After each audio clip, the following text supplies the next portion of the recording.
How to remove another account from Instagram.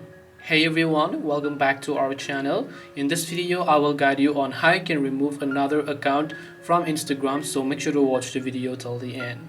Now, removing another account, by this what you mean is that let's say you log into multiple accounts on your Instagram app and all the accounts has been saved whenever you're trying to switch to an account.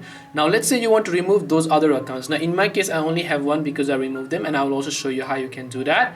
You can tap the three lines option from the top right first, and we're going to log out of our current account. So we can select log out of all accounts over here, and we can also save the info if we want to. Now you might have so many accounts over here. Now currently in my case you can only see one, but you might have 2, 3 or 4 accounts that you log into. You want to remove those accounts from the login page.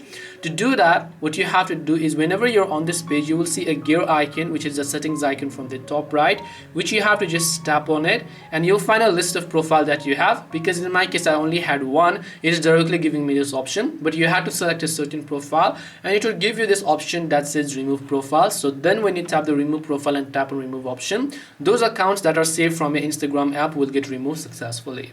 This way you can remove another account from Instagram. Hope this video was very helpful. If you have got any questions, then feel free to leave them down below. Thank you for watching till the end of this tutorial, and see you soon in our next video.